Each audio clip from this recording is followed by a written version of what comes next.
Shalom, damai di hatiku.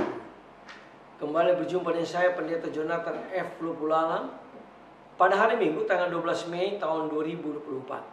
Mari kita minta pertolongan Roh Kudus untuk pembacaan dan pemberitaan firman Allah. Mari berdoa. Tuhan Yesus, kami mau membacakan firman-Mu dan menyampaikan firman-Mu. Urapilah hamba-Mu dengan kuat kuasa Roh yang Kudus. Para pendengar yang akan mendengarkan firman Tuhan ini, Tuhan juga memberi penerangan melalui kuasa Roh Kudus. Berfirmanlah Tuhan, karena kami sudah siap mendengarkan firman-Mu. Dalam kasih dan pengampunan Kristus kami berdoa. Amin. Mari kita baca firman Tuhan yang diambil dari Yohanes pasal yang ke-16 ayat 12 sampai 15. Namun saya akan membacakan ayat yang ke-13 saja. Firman Tuhan berkata begini. Apabila ia datang, yaitu roh kebenaran atau Roh Kudus, ia akan memimpin kamu ke dalam seluruh kebenaran. Tema kita pada hari ini, Roh Kudus akan memimpin hidup kita dalam kebenaran.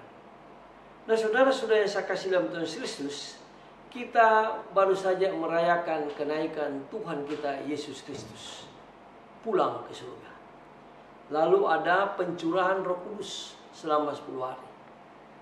Nah, banyak hal yang disampaikan oleh Yesus pada perjamuan malam terakhir bersama murid-muridnya.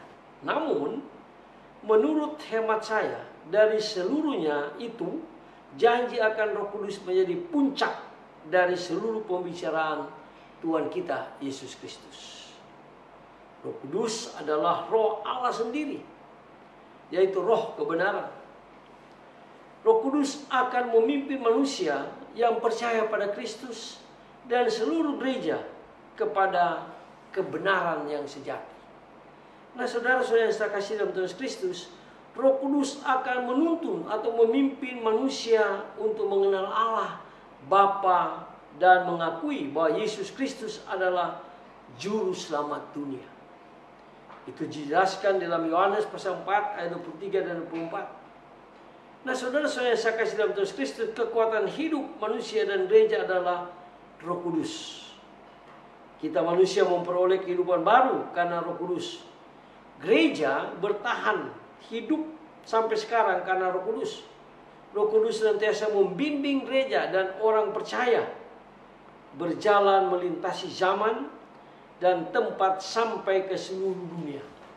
Itu yang diajarkan Kristus supaya kita menyaksikan kasih Kristus sampai ke ujung bumi. Nah, saudara-saudara yang saya kasih dalam Tuhan Kristus, Roh Kudus ada di dalam hati kita pada waktu kita menerima Kristus sebagai Tuhan dan Juru Selamat kita pribadi, maka Roh Kudus permanen berdiam di dalam hidup kita, dalam hati kita. Dengan demikian, kata suara hati kita adalah tempat Roh Kudus tinggal.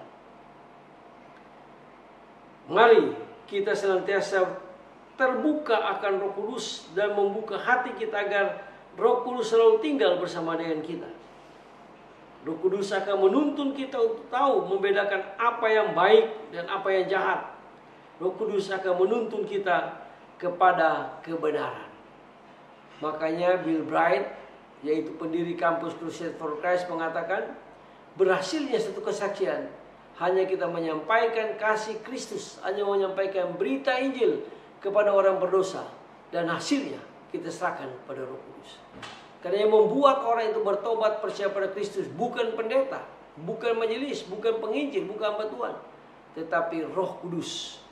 Dia menuntun manusia, baik yang belum percaya maupun yang sudah percaya, supaya menerima Kristus sebagai Tuhan dan Juru Selamatnya. Semoga firman Tuhan hari ini menguatkan iman kita dan memberkati kita. Mari kita tunduk kepala, kita berdoa. Tuhan Yesus, terima kasih karena Engkau naik ke surga, menyediakan tempat bagi kami. Tapi Tuhan juga mencurahkan Roh Kudus bagi murid-muridnya, bagi orang percaya, bagi gereja yang masih tinggal di dunia ini. Pakailah semua orang percaya, pakailah gereja untuk menyampaikan firman Allah, menyampaikan berita Injil kepada banyak orang. Urapi dengan kuasa Roh yang Kudus. Terima kasih Tuhan Yesus, dengarkanlah doa kami, ampuni dosa kami Tuhan. dalam kasih dan pengampunan Kristus Juru Selamat kami, penebus dosa kami, gembala kami yang sangat baik, yang berdoa dan mengucap syukur. Haleluya, amin. Terpujilah Kristus, sampai kita berjumpa di kesempatan yang lain. Haleluya, amin.